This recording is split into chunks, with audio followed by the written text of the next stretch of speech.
Sacred Mysteries. Hello everyone, and welcome to Sacred Mysteries Worldwide channel. An extra special welcome to those who are returning, and a very special welcome to all those who are new. I am your host, Mignon Grayson, and you are in the School of Sacred Mysteries Spiritual Learning. And today we have a great topic, a topic that I'm hoping will be helpful to many people. It's a topic of divination and how to prepare for either your first divination or how to be more prepared for your next divination. You don't really, in essence, have to do any prep for a true divination. However, I found after the fact and after having many divinations, had I known a few things, I may have come with a different frame of mind or had some things prepared that I wanted to ask, or at least understood how the process goes. So this is the purpose of this particular video. So without further ado, let's get started. I have been walking the path of the Orisha tradition for maybe over 30 years now. And so I've had many experiences and a lot of history in this tradition. But I'm not going to just speak about the Orisha tradition or divination or Ifa in divination in particular. I'm going to do it generally, and then I'm going to focus in on Ifa tradition later on in the video. But in general, for those who are new and who have never had a divination reading, whether you've thought about it, you're interested in going to get one, but you're a little leery, you don't know what it takes and what's involved, this is especially for you. First, let's start off with what divination is. Divination is the process by which a skilled practitioner gets in touch with the spirit of wisdom. And through getting in touch with the spirit of wisdom, gain certain insight into the things for you that you need to do in order to have a healthier, have a better, happier, more successful life. Now, the spirits of wisdom can come in different forms, but it's especially like your ancestors, your spirit guides, and then it could be through the Orisha or the other types of high level spirits, elevated spirits. And when we talk about ancestors, we talk about elevated ancestors as well. The overarching spirit in the Orisha tradition for divination, the spirit of wisdom, is called Orunmila. And the process of divination is called Ifa. And that is the whole system. That is the divination system in and of itself, in a nutshell, in its entirety. So anyway, but there are many names for the spirit of wisdom in other traditions, but all information comes out of contacting those spirits who are in touch with wisdom and get that information. The spirit realm is a different place, so they operate however they operate, but it's all coming from the spirits of wisdom, your spirit guides, ancestors, and spiritual masters and different levels of spirit. So anyway, but when you get to Orunmila himself, whatever he is known by in other traditions, you are talking directly to the mouthpiece of Olodumare, which is the divine creator of all. So anyway, so you're going to, get some information from those spirits whose job it is to help you elevate, to keep you on track, to make sure you're on track, to help you to elevate and get the things that you want in life, to be happy and to be successful and in line with your destiny, your purpose, what you came here for. So getting periodic divinations is very much recommended. How frequent you want to do it is entirely up to you. I go by flow. I go by, things that are going on in my life. And if I need clarity or if it's been a while and I just need to check in and make sure that things are going in the way that they should go. And if there's anything else needed, then, I go for divination. Some people are more regular with it. They go once a month or they go once a week, or they go every quarter of every year, or they just do once a year. It really depends on you, and it really depends on your spiritual family, what is your elders has suggested that you do. So, but everything is free will, so you do it how you see fit. Divination is important to me because it really, really helps you support you in life for your goals, dreams, and aspirations on a personal level. Then you broaden that out to opening yourself to information that will even help you in a grander scale, meaning towards your destiny, towards your higher principles, towards your evolution. So divination is super important in my viewpoint in order to get there. Now, there are different forms of divination. There are tarot cards, there are oracle cards, there are runes, which is out of the Viking system, and then you have bone divination, and then people divine with water. Then you have people who are psychic and divine in that way, so they call on their spirit guides to contact your spirit guides to find out what's going on, to get that insight. But it's all about you, it's all about your life, and it's all about what's going on. Now, there is a difference, in my opinion, again, between getting a divination and what they call it, fortune telling. Fortune telling to me is more of the theatrical aspect of divination, because it focuses on the things that are the emotional hot spots for humans: money, love, romance, and things like that, and to foretell what is going to happen in that way. Now, included in divination, that aspect definitely is in there, but in fortune telling, the higher, more broader aspects of your spiritual life and health are not dealt with in fortune telling. So I just wanted to make that distinction. So because there are certain people that are like, I don't want to know the future. We're not talking about knowing the future when you go for divination. We're talking about making sure that you're in alignment with your highest destiny, and that the steps that you're making are getting you there, or do you need to make an adjustment? That's what divination is about. Now, along with divination, when you find out the information that you need, it's also about the remedy, the medicine.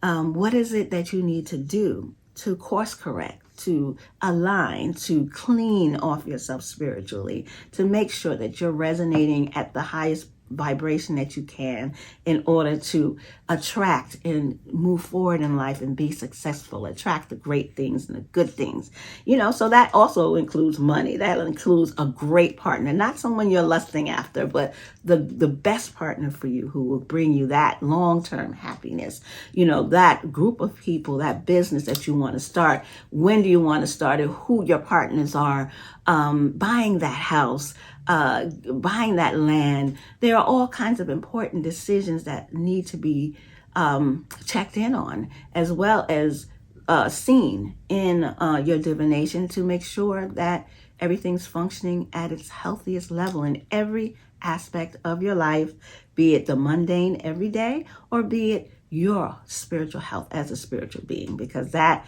really is the most important. Because if that's healthy, everything else falls in line. Now, the first thing that you want to do when you're thinking about getting a divination reading is finding the appropriate diviner. The best way, in my opinion, is to get a recommendation from someone who has been, who knows a diviner that has done well by them. That is the best way. If you don't have someone, if you don't know anyone that gets the divination, then you would read reputable books in the spiritual traditions that you're interested in, or the spiritual life and path that you're interested in. And those authors usually have recommendations. And I say reputable, because a lot of people are writing books about subjects that they have no experience or very little experience on, and they're not really, the right people to go to for this information. But that's another way. If you're, in an area where you don't have access to people who are walking the spiritual path and you need, to get connected, that's one way.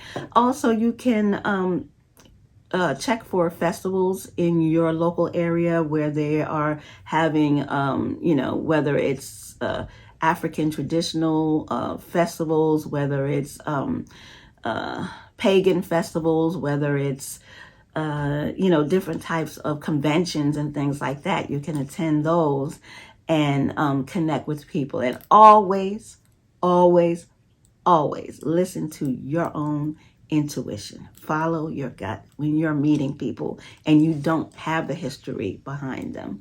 It is very, you have to be cautious with people because this area is not regulated in any kind of way. So you have a lot of people who are jumping in there and saying who they are and what they do and maybe not have the credentials. They might have good intentions, but they don't yet have the credentials or the experience to do what they're doing. So go with your gut and connect with people that way. That someone that you go to, you want to make sure that they have a remedy. You don't want to just go to get information and then, all right, I've given you the information, bye.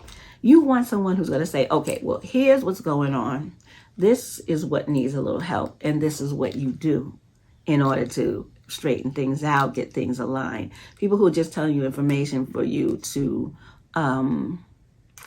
have, that's helpful. Then maybe you can go, that's helpful to a point, but maybe you can go and find someone else to do it. But you want someone who can do both. So it's not just about getting the information. Oh, another way I want to mention in getting and potentially finding someone that can do a reading for you, a divination, is going to a spiritual store, spiritual supply stores. Most of the time, people who open those stores are diviners themselves, or they have someone that comes and does divining there, or they have someone that they can recommend.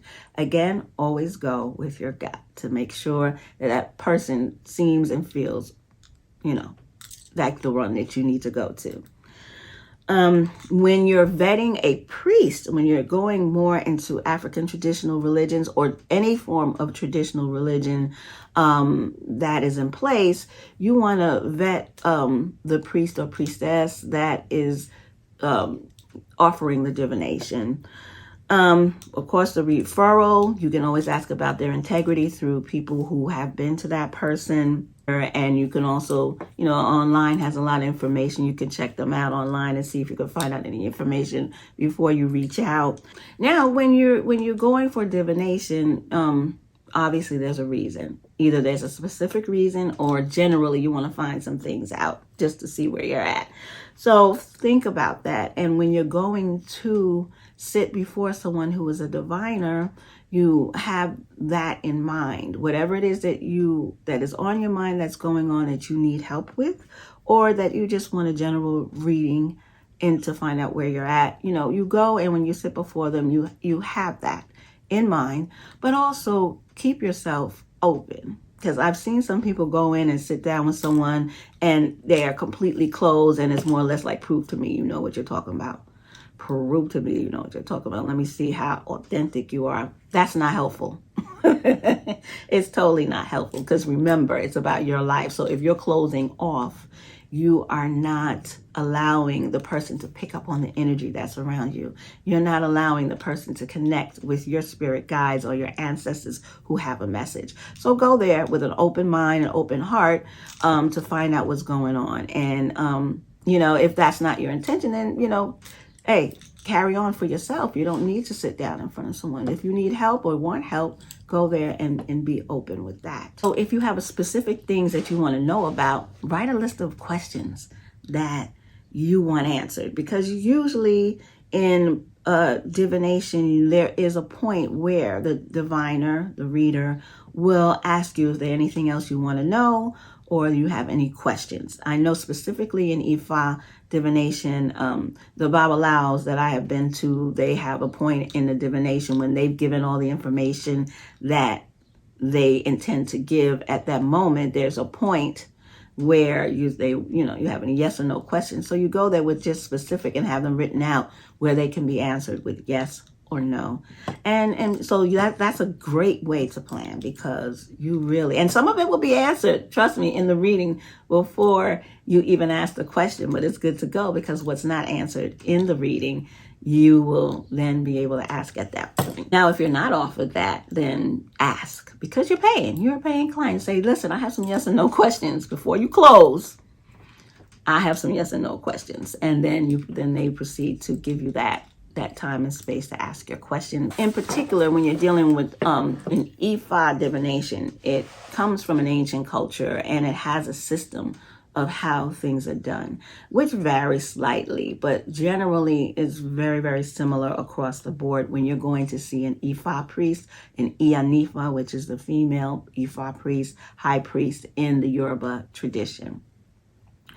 An Ifa priest usually divines on a mat on the floor, and you will be sitting in front of the priest, the Babalao, or Iyanifa, and you're usually in a chair, but your feet, bare feet, feet without shoes, I should say, feet without shoes, because you could have on socks, will be touching the mat, the front of the mat, and they will be sitting in the back of the mat. And that is for you to connect with the energy that's going to be called upon by the priest. The mat in the Yoruba tradition has the woven mat has a very significant and deep meaning, which I won't get into now. But that's usually how they divine. And sometimes it's on the table. It depends on what's available. Priests can call upon Ifa and Orunmila anywhere that they need to, and they work with what they got. So if you're not at their place and they have them, they're not at the mat and the floor, and they're at someone else's house doing divinations, it can be done on a table as well. So that's not like something that's a stickler, but when they're in their own space, guarantee you they're on the mat on the floor. Now, the divination will start with the priest, needs to have your first and last name, if you're women, your maiden first and last name. You can add on your married name if you want to. And your birth name, not your name that you named yourself or you got given to you by a guru or something. Use your birth name in this, and because they need it throughout the prayers. So be ready to come forth with your name.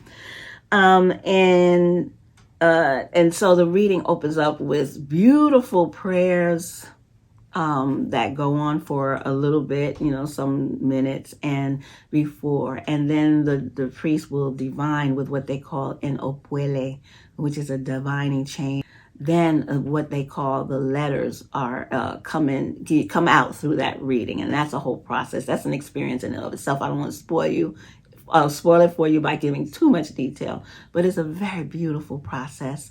And then from doing that, the priest will then take what they call the letters that have come from casting the chain, and then will apply the information from those letters, odus, to you, and seeing how they apply.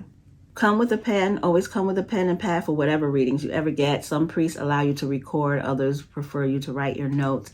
But the first thing that happens is once the opuele has been cast and the odu has been brought through, you will then hear a name. And if the name is unfamiliar to you, ask them to spell it for you so you can write it down. Date is important, so date and write the name of the odu down, and then get take your notes and everything like that. After the odu's name is said, then the priest will go forward and start to say the things in that particular odu that pertain to you. Now, what's important during the reading is giving the priest confirmations as the priest begins to relay the information from Orunmila to you. And be very, be very truthful. If it applies, then you nod and say, okay, yes, I can see that. Or if it doesn't quite apply, then you say, you let the priest know as you go along, because then that priest can get more specific in finding out more and more about how that letter pertains to you. Don't be afraid to say, well, yeah, I don't quite see that, or can you explain that more, and so that I can know if it applies to me or not. What you will find out also through the information given in this Odu, what Orishas or spirits, ancestors are speaking and relaying this information to you, or the dominant Orishas that are in the stories of the Odu, because the Odus come in stories. And then, you write all that information down. That's important for you to know, because if you continue to go get readings, you start to see which Orishas are showing up in your readings for you. And then after the reading has been fully explained, then the remedy, the medicine, will be sought by the priest. And then they will go down a list to find out which one pertains to you. Then when that list is found out, then it's specifically what is needed. There will be a prescription of what they call ebo. Ebo means sacrifices and offerings. So whatever that prescription is, at that moment, the Babalao should, or Iyanifa should be able to tell you what the cost of the ebo is. So get all that information before you go before you conclude the reading and leave. So you know what needs to be done in order to align yourself and to remove negativity and to gain health and balance, peace and serenity and alignment with your highest destiny. So in an Ifa reading, that you get a whole lot. And there's always a cost. There's a cost for the reading. There's a cost for their bow. You gotta pay. I know a lot of people have problems with paying for spiritual information, but these people, this is their life. This is what they do. They've devoted themselves to this work to help and heal, and they need to eat like everybody else. So this is not something that you just give away. If they could, they would, but they know that it's about an energy exchange. It's about an energy exchange. It's about a respect for what you've gotten. It's about, making sure that priest, priestess can continue to do this work and not have to, do anything else in order to. And then there's some people that do both, but experts, focus. You want your experts. So there you have it. The spirits come and they speak, and they want nothing but goodness for you. They want to uplift you. They want to see you happy. So when you get a reading, do the work. Do what's necessary, from whatever source that you went to get your information. It's so important. Tarot readers work a little differently. Bone readers work a little differently. Psychic readings with water work a little differently.